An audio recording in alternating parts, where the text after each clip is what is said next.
So good morning guys. तो चलिए start करते हैं आज के यानी कि 11 मार्च के इंपॉर्टेंट करंट अफेयर्स को। तो इस प्रश्न में आपसे पूछ रहे हैं और इंपॉर्टेंट क्वेश्चन मार्क करना है इसको, मिस वर्ल्ड 2023 का खिताब किसने जीता है। तो पहले उत्तर की बात करें, आंसर होगा क्रिस्टीना पिचकोवा।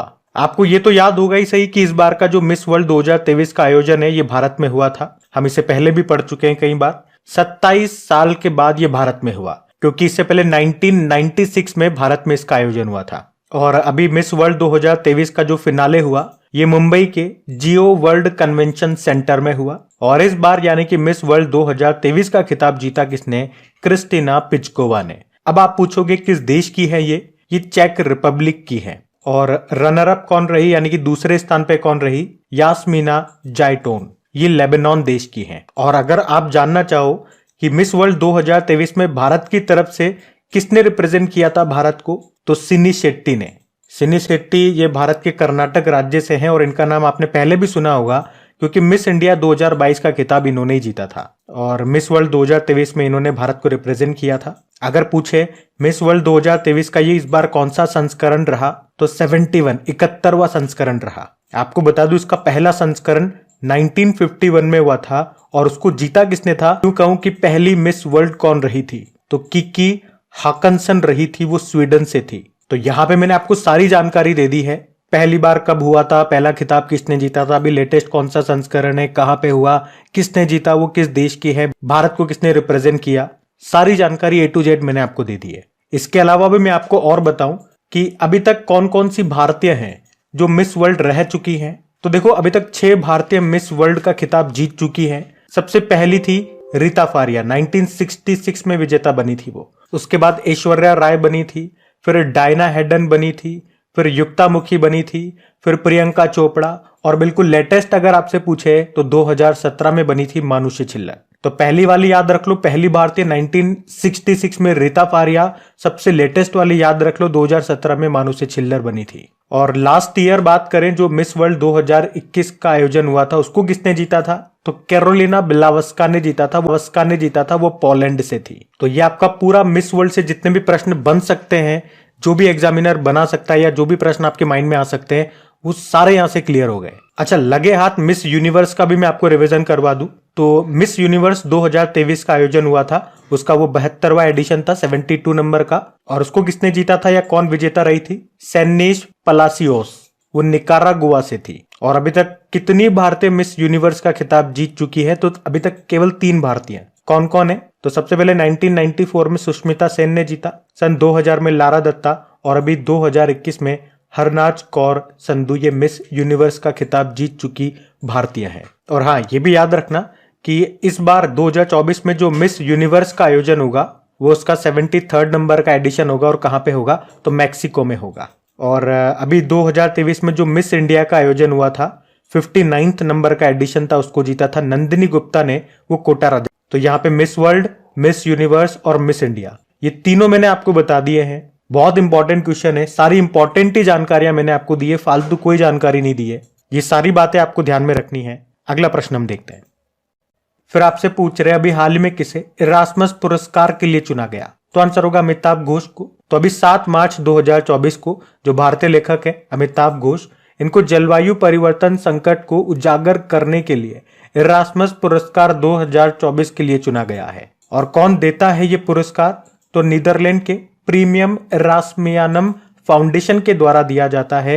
कहां पे दिया जाता है? नीदरलैंड में दिया जाता है। इनको इस साल नवंबर में ये पुरस्कार दिया जाएगा नीदरलैंड में। तो उन्हें अपने लेखन के माध्यम से जलवायु परिवर्तन के वैश्विक संकट को सामने लाने और अकल्पनीय की कल्पना विषय पर उनके भावुक योगदान के लिए ये पुरस्कार के लिए चुना गया है। पुरस्कार का नाम याद रखना आप, तो इरास्मस पुरस्कार है। और इस पुरस्कार की बात करें तो नीदरलैंड के प्रिंस बर्नहार्ड ने 1985 में प्रीमियम इरास्मियानम की स्थापना की थी, जो ये फाउंडेशन है इसकी स्थापना की थी। और वही ये पुरस्कार देता है। पुरस्कार के रूप में कितनी राशि दी जाती है?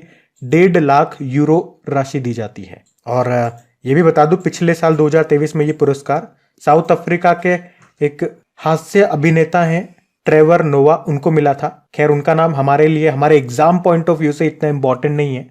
हमारे एग्जाम के लिए तो यही इंपॉर्टेंट है कि भैया अभी 2024 में इरास्मस पुरस्कार के लिए किसे चुना गया है? अमिताभ घोष को। अमिताभ घोष की बात करें तो 2018 में ज्ञानपीठ पुरस्कार इनको मिल चुका है। और आपको बता दूं, अभी इनकी लेटेस्ट बुक आई थी 2023 में, उसका नाम है स्मोक एंड एशेस, तो ये आप ध्यान में रखना। बाकी ऑप्शन में आपको रिवाइज कर रहा हूं, तो प्यारेलाल शर्मा आपने नाम सुना है, लक्ष्मी नारायण अंतरराष्ट्रीय पुरस्कार मिला था इनको, रंजन गोगोई पूर्व चीफ जस्टिस ऑफ इंडिया है हमारे, असम का सर्वोच्च पुरस्कार असम वैभव से इनको सम्मानित किया गया, और सविता कंसवाल की बात करें तो मरणोपरांत तेंजिंग नॉर्गे पुरस्कार इनको मिला। तो ये भी इंपॉर्टेंट नाम है जो आपको याद रखने हैं। हम अगला प्रश्न देखते हैं।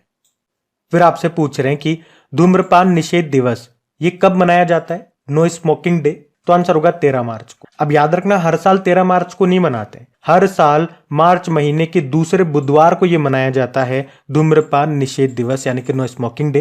तो इस बार ये मनाया जा रहा है 13 मार्च। क्यों मनाते हैं? तो धूम्रपान के दुष्प्रभावों के बारे में लोगों को बताने और धूम्रपान छोड़ने के लिए लोगों को प्रेरित करने के लिए ये दिन मनाया जाता है। आपको बता दूं, पहली बार इस दिन को 1984 में आयरलैंड गणराज्य में मनाया गया था। अच्छा, आपसे 2-3 प्रश्न मैं पूछता हूं, वो बताना। पहला प्रश्न तो ये बताओ कि धूम्रपान पर प्रतिबंध लगाने के लिए दुनिया का पहला तंबाकू कानून किस देश ने पारित किया था? तो आंसर होगा न्यूजीलैंड ने। और भारत का पहला, हमारे देश का पहला एलपीजी सक्षम और धूम्रपान मुक्त राज्य कौन सा बना था? तो आंसर होगा हिमाचल प्रदेश। वैसे देखो, ये तो हो गया धूम्रपान निषेध दिवस, जो आपको याद रखना है मार्च के दूसरे बुधवार को होता है, तो इस साल 13 मार्च को हुआ। एक विश्व तंबाकू निषेध दिवस भी होता है, नो टोबैको डे जिसे आप इंग्लिश में बोलोगे, वो फिक्स होता है हर साल मई के आखिरी दिन को, यानी कि 31 मई को, तो वो भी याद रखना। अब इंपॉर्टेंट डे वाला क्वेश्चन है, आपको बताया जब भी डे वाला प्रश्न आता है उस महीने के सारे इंपॉर्टेंट डेज में आपको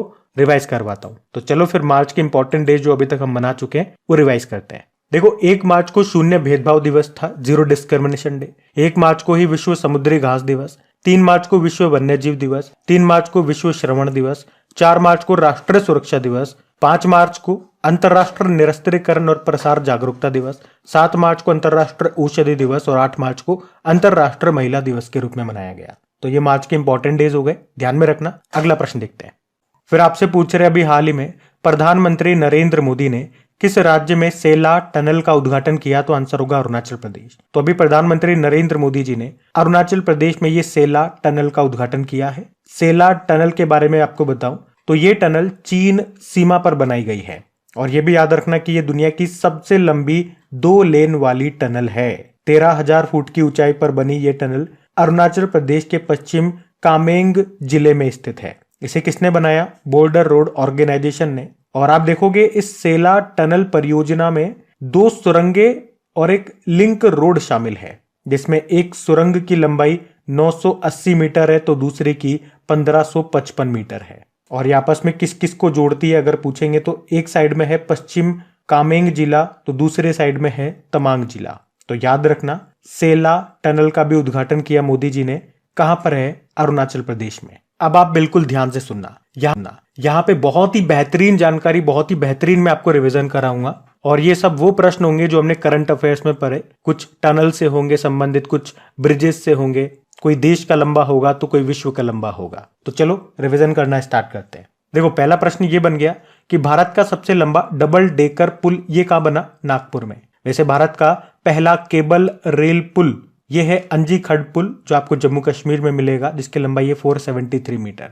अच्छा, भारत का सबसे लंबा नदी पुल रिवर ब्रिज कौन सा है? तो डॉक्टर भूपेन हजारिका, या जिसे आप डोला सादिया ब्रिज कहते हो, जो आपको मिलेगा असम में, जिसकी लंबाई 9.15 किलोमीटर है। ध्यान से सुनना, मैंने कहा भारत का सबसे लंबा नदी पुल रिवर ब्रिज, सी ब्रिज नहीं कहा। सी ब्रिज के बारे में आपको आगे बताऊंगा, जो अटल सेतु है। उसके अलावा दुनिया का सबसे लंबा कांच का पुल ये आपको वियतनाम में मिलेगा, उसका नाम व्हाइट ड्रैगन है, इसकी लंबाई है 632 मीटर। और दुनिया का सबसे लंबा सस्पेंशन ब्रिज आपको चेक रिपब्लिक में मिलेगा, जिसका नाम है स्काई ब्रिज 721 मीटर लंबा है ये। और भारत का सबसे बड़ा स्काई वॉक पुल तमिलनाडु में बना है, 570 मीटर इसकी लंबाई है। और दुनिया का सबसे ऊंचा ब्रिज ये बन रहा है जम्मू कश्मीर में। ये एक रेल ब्रिज है जो कि चिनाब नदी के ऊपर बन रहा है। कितना ऊपर? 359 मीटर ऊपर, और इसकी लंबाई है 1315 मीटर। और दुनिया का सबसे लंबा रेलवे प्लेटफॉर्म ये आपको मिलेगा कर्नाटक में, जो हुबली रेलवे स्टेशन है।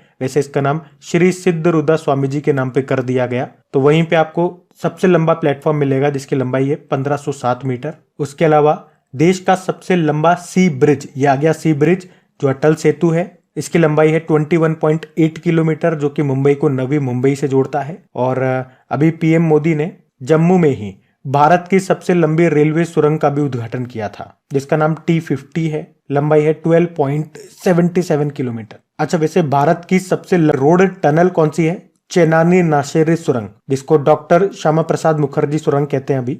इसकी लंबाई है 9.2 किलोमीटर। और अटल सुरंग कहां पर है ये बताओ? हिमाचल प्रदेश में है, जिसकी लंबाई है 9.02 किलोमीटर। और देश का सबसे लंबा केबल आधारित पुल, जिसको आप कहते हो सुदर्शन सेतु, ये कहां पे शुरू हुआ? गुजरात के द्वारका में, जिसका उद्घाटन अभी मोदी जी ने ही किया था, जिसकी लंबाई है 2.32 किलोमीटर, जिसका नाम याद रखना सुदर्शन सेतु है। किस किस को जोड़ता है ये? ओखा और बेयट द्वीप को आपस में जोड़ता है। तो इस एक ही शीट में, इस एक ही प्रश्न में मैंने आपको अभी तक जितने भी आपने इंपॉर्टेंट पुल से संबंधित या ब्रिजेस से संबंधित प्रश्न पढ़े थे वो सारे आपको रिवाइज करवा दिए हैं। तो अगर आप में से कोई इस वीडियो को वेरी फर्स्ट टाइम देख रहे हैं तो आपको यहाँ पे वो सब मिलेगा जो आपको कहीं पर भी नहीं मिलेगा, और वो भी सबसे कम समय में आपको इतना बेहतरीन रिवीजन मिलेगा। जो लोग पढ़ाने में इसे एक एक डेढ़ घंटे की क्लास ले लेते हैं, मुश्किल से मैं 25 से 26 मिनट आपके लेता हूं, क्योंकि मुझे पता है आपका समय भी ज्यादा इंपॉर्टेंट है। तो मुझे कम समय में आपको बेहतरीन और ज्यादा से ज्यादा चीजें रिवाइज करवानी है। बस आप रेगुलर रहिए, आपको मैक्सिमम चीजें मैं इसी क्लास में याद करवा दूंगा। और हाँ, अगर सेशन पसंद आता है तो प्लीज वीडियो को लाइक जरूर करना, ताकि मुझे भी मोटिवेशन मिले थोड़ा सा।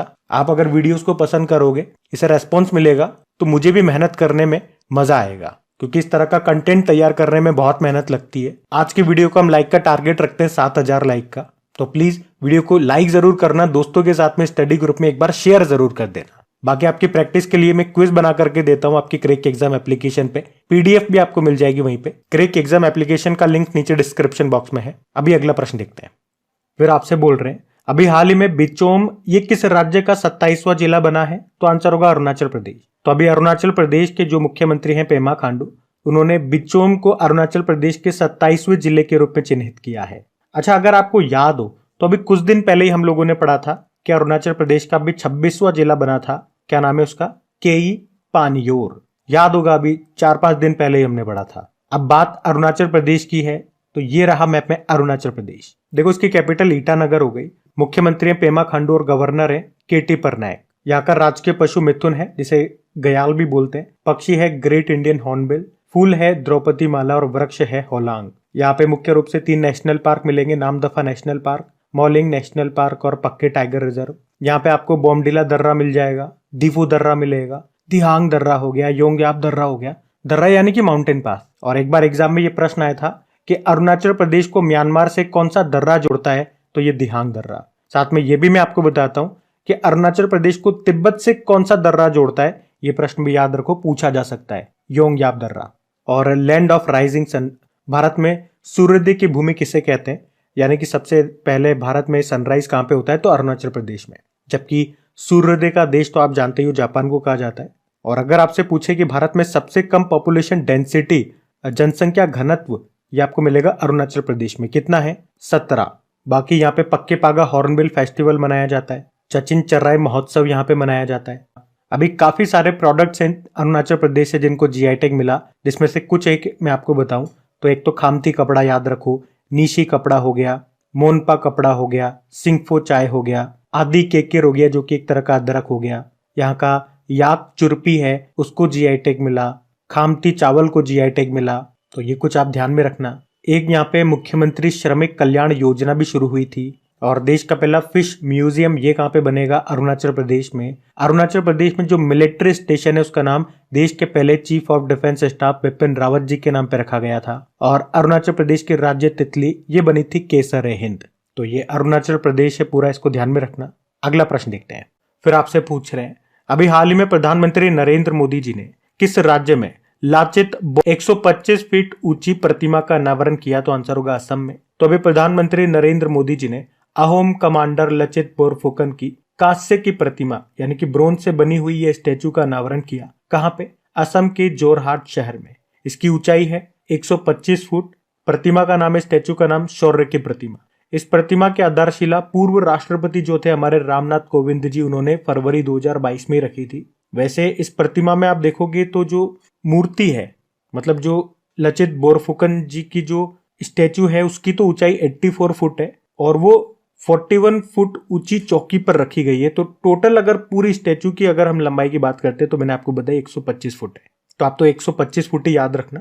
और अहोम जनरल लचित बोरफुकन की बात करें तो इनका जन्म 1622 में हुआ था और उन्हें 1671 में सरायघाट की लड़ाई में मुगल आक्रमण के खिलाफ अहोम सेना का नेतृत्व करने के लिए एक सैन्य कमांडर के रूप में याद किया जाता है। वो अहोम साम्राज्य में एक सेनापति थे। और अगर डेली आप करंट अफेयर्स यहाँ पे पढ़ते हो तो इनका नाम सुनते ही आपके माइंड में क्लिक कर रहा होगा कि यार ये नाम तो मैंने सुना हुआ है। कहाँ सुना था? इनके ऊपर एक बुक आई थी, बुक का नाम है असम के ब्रेव हार्ट लचित बोरफुकन। उसको लिखा था अरूप कुमार दत्ता ने और लॉन्च किया था हमारे गृह मंत्री अमित शाह ने। अब देखो स्टैच्यू से संबंधित प्रश्न है तो अभी तक जितनी भी स्टैच्यूज जो इंपॉर्टेंट है वो हमने पढ़ी है, वो सारी मैं आपको रिवाइज कराऊंगा, बिल्कुल ध्यान से सुनना। देखो हमारे जो केंद्रीय मंत्री हैं पीयूष गोयल जी, इन्होंने तमिलनाडु के कोयम्बटूर में भारत के पहले वित्त मंत्री जो थे उनकी प्रतिमा का अनावरण किया था। अब प्रश्न ये आ जाएगा भारत के पहले वित्त मंत्री फाइनेंस मिनिस्टर कौन रहे? R.K. षणमुखम शेट्टी। और अभी नए संसद भवन का डिजाइन किसने तैयार किया था ये भी याद रखो, डॉक्टर बीमल पटेल। और तेलंगाना के जो पूर्व मुख्यमंत्री थे, अभी तो नए बन के रेवंत रेड्डी साहब, तो पहले जो मुख्यमंत्री थे उन्होंने हैदराबाद में अंबेडकर जी की प्रतिमा का अनावरण किया था जिसकी हाइट 125 फुट थी हुसैन सागर झील के किनारे। और उसके वास्तुकार कौन थे? राम विसुतार। मोदी जी ने आपको याद होगा बंगलुरु में स्टैच्यू ऑफ प्रॉस्पेरिटी का अनावरण किया था जो कि किसकी प्रतिमा है? बंगलुरु के संस्थापक केम्पेगौड़ा जी की। उसको कहा जाता है स्टैच्यू को स्टैच्यू ऑफ प्रॉस्पेरिटी, समृद्धि की मूर्ति। 108 फुट ऊंची है वो, उसकी भी वास्तुकार है राम विसुतार। और आपको याद है भगवान शिव जी की सबसे ऊंची प्रतिमा का अनावरण किया गया था राजस्थान के श्रीनाथ द्वारा में।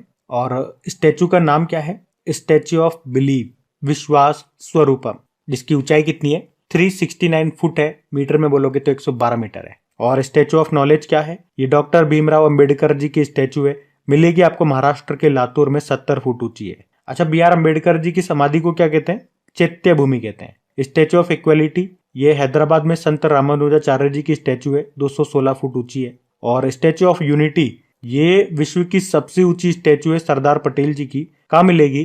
केवड़िया गुजरात में नर्मदा नदी के किनारे साधु बेट द्वीप पर, दुनिया की सबसे ऊंची है, 2 मीटर इसकी हाइट है। इसकी भी वास्तुकार है राम विसुतार। और दुनिया की सबसे ऊंची नटराज प्रतिमा ये कहाँ पे स्थापित की गई थी? नई दिल्ली में, जो G20 समिट हुआ था ना भारत मंडपम में, वहीं पे। इसकी ऊंचाई 28 फुट और इसके मूर्तिकार कौन थे? राधा कृष्णन। और मध्य प्रदेश के जो पूर्व मुख्यमंत्री थे, अभी तो मोहन यादव बन गए, पहले वाले जो थे शिवराज सिंह जी, उन्होंने ओमकारेश्वर में 108 फीट ऊंची आदि शंकराचार्य जी की प्रतिमा का अनावरण किया था। उसका नाम रखा था समानता की प्रतिमा, स्टैच्यू ऑफ वननेस। और भारत के बाहर B.R. अंबेडकर जी की सबसे ऊंची प्रतिमा स्थापित की गई थी अमेरिका में, अमेरिका के मैरीलैंड शहर में, 19 फुट ऊंची, और उसका नाम रखा था स्टैच्यू ऑफ इक्वेलिटी। उसके भी वास्तुकार राम विसुतार है। और अभी रक्षा मंत्री राजनाथ सिंह जी ने जनरल बिपिन रावत जी की प्रतिमा का अनावरण किया था देहरादून में। और अयोध्या में जो राम मंदिर बना है, देखो वहां से 2 प्रश्न बन सकते हैं। एक तो मूर्तिकार कौन है? रामलला की जो मूर्ति है उसको किसने डिजाइन किया, किसने बनाया? तो मूर्तिकार कौन है? तो वो तो है अरुण योगीराज, कर्नाटक से हैं। और जो मंदिर बनाया है उसके वास्तुकार कौन है? चंद्रकांत B. सोमपुरा है, वो गुजरात से हैं। ये भी आप जरूर याद रखना। तो आप देखो यहाँ पे जितनी भी इंपॉर्टेंट स्टैच्यूज हमने अभी तक पढ़ी है वो सारी मैंने आपको रिवाइज करवा दी है। बार बार मैं आपको इसी तरह से रिवाइज कराता हूँ क्योंकि एक बार में ये चीजें याद नहीं होंगी। मैं बार बार आपको रिपीट कराता रहूंगा, रिवाइज करवाता रहूंगा, तो धीरे धीरे ही सही लेकिन याद हो जाएगी। बस बार बार एक ही बात कहूंगा कि रेगुलर आपको रहना है और रेगुलर मैं रहूंगा, आपको रिवीजन करवाता रहूंगा। रिवीजन कैसे करवाना है वो मेरे ऊपर है। और हाँ, आपकी रिवीजन वाली क्लास हमने फिर से स्टार्ट कर दी है। फिर से बता रहा हूं, अगर कोई पहली बार वीडियो को देख रहे हैं तो जिस तरह से 2023 के इंपॉर्टेंट क्वेश्चंस का मैंने आपको रिवीजन कराया मंथली वाइज, उल्टा करवाया था, दिसंबर करवाया, फिर नवंबर, फिर अक्टूबर वगैरह। अभी जनवरी से फिर से स्टार्ट कर दिया है। तो जो रिवीजन करना चाहते हैं, करंट अफेयर्स का घर में एक्स्ट्रा टाइम नहीं देना चाहते हैं, तो केवल 10 से 12 मिनट आप मुझे दे दीजिए। इंपॉर्टेंट क्वेश्चन का कैसे रिवीजन करवाना है वो मेरे ऊपर है। मैं इतना बेहतरीन तरीके से आपको रिवीजन कराऊंगा कि आपका समय भी बहुत कम लगेगा और सारी चीजें आपको याद भी रहेंगी। इतनी बार आपको चीजें रिपीट करवा के आपको पता ही है मैं कैसे रिवाइज करवाता हूँ, तो फिर आपको टेंशन लेने की जरूरत नहीं होगी। चैनल पे पहली बार है तो चैनल को सब्सक्राइब करके बेल आइकन को जरूर प्रेस कर लेना ताकि जब भी रिवीजन वाले वीडियोस अपलोड हो उसका नोटिफिकेशन आपको मिल जाए। अभी अगला प्रश्न देखते हैं। फिर आपसे पूछ रहे हैं हाल ही में जेम्स एंडरसन 700 टेस्ट विकेट लेने वाले दुनिया के पहले तेज गेंदबाज बन गए हैं। वे किस देश के हैं? इंग्लैंड। तो सिंपल सा याद रखना है, जेम्स एंडरसन का नाम, इंग्लैंड के तेज गेंदबाज हैं, ये फास्ट बॉलर हैं और अभी 700 टेस्ट विकेट लेने वाले दुनिया के पहले तेज गेंदबाज ये बन गए हैं। 700वां विकेट उन्होंने किनका लिया? कुलदीप यादव का लिया है। अब ये उपलब्धि हासिल करने वाले, कौन सी उपलब्धि? टेस्ट मैचेस में 700 विकेट ले लिए। तो ये उपलब्धि हासिल करने वाले ये दुनिया के पहले तेज गेंदबाज बन गए हैं, फास्ट बॉलर बन गए हैं। लेकिन कुल गेंदबाजी में अगर बात करेंगे तो ये तीसरे स्थान पे आते हैं, क्योंकि इनसे पहले 2 स्पिनर हैं जो ऐसा कर चुके हैं। कौन कौन? एक तो मुथैया मुरलीधरन 800 विकेट ले चुके हैं और शेन वॉर्न 708 विकेट ले चुके हैं। अभी एंडरसन ने 187 टेस्ट मैच खेल करके 348 पारी में 700 विकेट लिए इन्होंने। वैसे मैं आपको बता दूं कि सबसे ज्यादा टेस्ट मैच खेलने के मामले में भी वो दूसरे स्थान पर है, क्योंकि पहले स्थान पे तो सचिन तेंदुलकर हैं जिन्होंने 200 टेस्ट खेले हैं। अच्छा, आपको याद होगा हमने पढ़ा था टेस्ट क्रिकेट में अनिल कुंबले के बाद 500 विकेट लेने वाले दूसरे खिलाड़ी कौन बने थे? आर अश्विन बने थे। वैसे अभी आईपीएल की सर्वकालिक महान टीम का कप्तान बनाया गया था महेंद्र सिंह धोनी को, और चेन्नई सुपर किंग का ऑफिशियल स्पॉन्सर बना था एतिहाद एयरलाइन, और इसके लिए ब्रांड एम्बेसडर बनी थी कौन? कटरीना कैफ। ध्यान रखना। ये अगला प्रश्न देखते हैं। फिर आपसे पूछ रहे हैं हाल ही में किस चुनाव आयुक्त ने इस्तीफा दे दिया अभी? तो आंसर होगा अरुण गोयल। तो भारतीय निर्वाचन आयोग में आपको पता है एक होते हैं मुख्य निर्वाचन आयुक्त, चीफ इलेक्शन कमिश्नर, जो कि कौन है?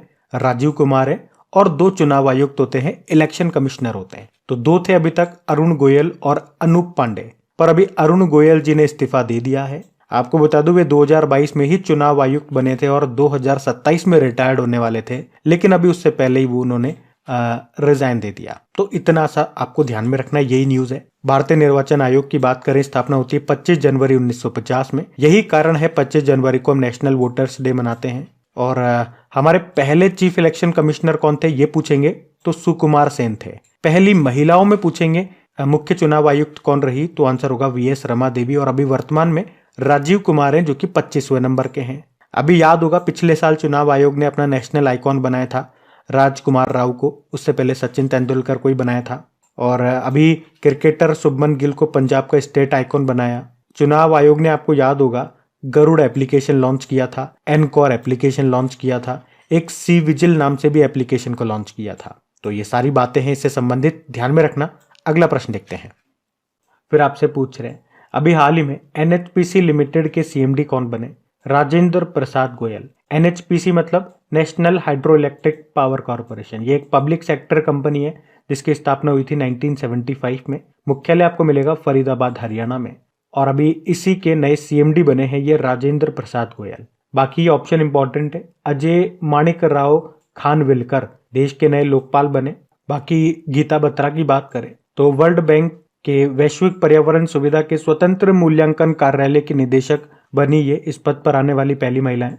और जयसिंता कल्याण की बात करें तो भारत की पहली महिला पिच क्यूरेटर बनी थी ये, ध्यान रखना। अगला प्रश्न देखते हैं। फिर आपसे पूछ रहे हैं अभी हाल ही में राष्ट्रीय अनुसूचित जनजाति आयोग का सदस्य किसे नियुक्त किया गया?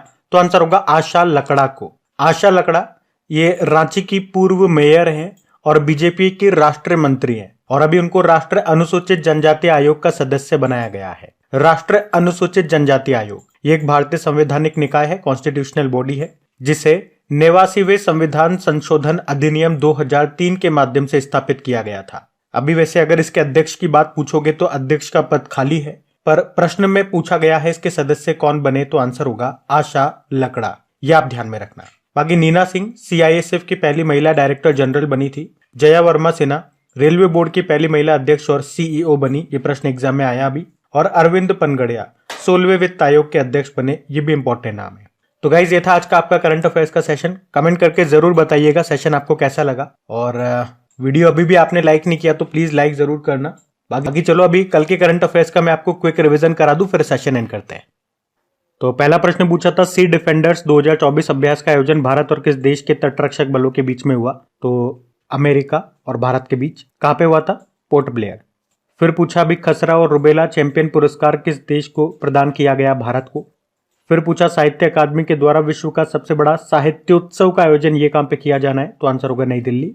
फिर पूछा अभी हाल ही में कैबिनेट ने भारत में एआई इनोवेशन इकोसिस्टम को बढ़ावा देने के लिए कौन से मिशन को मंजूरी दी? India AI mission. फिर पूछा राष्ट्रपति द्रौपदी मुर्मू जी ने सुधा मूर्ति को किस सदन के लिए नॉमिनेट किया? राज्यसभा। फिर पूछा भारत में फॉर्मूला 1 ईंधन का उत्पादन कौन करेगा? Indian oil. फिर पूछा केंद्र सरकार के द्वारा उन्नति योजना 2024 को मंजूरी दे दी गई। उन्नति योजना के लिए 10 वर्ष के लिए कितने रुपए आवंटित किए गए? तो 10,037 करोड़ रुपए। फिर पूछा भारत स्टीम बॉयलर एक्सपो 2024 का आयोजन हुआ कहाँ पे? असम के गुवाहाटी में। फिर पूछा भारत की तीनों सेनाओं का भी संयुक्त अभ्यास हुआ था भारत शक्ति कहाँ पे? जैसलमेर राजस्थान में। और आखिरी प्रश्न पूछा इंटरनेशनल सोलर अलायंस में शामिल होने वाला 97वें नंबर का देश कौन सा बना? तो आंसर होगा पनामा। अभी कल का होमवर्क प्रश्न देखते हैं और सेशन एंड करते हैं। तो कल के वीडियो में आपसे पूछा था अफ्रीकी देश कोमोरोस का राष्ट्रपति किसे नियुक्त किया गया? तो आंसर होगा साली असोमानी। आप सभी ने प्रश्न का बिल्कुल सही उत्तर दिया। अब ये रहा आज का आपका होमवर्क प्रश्न।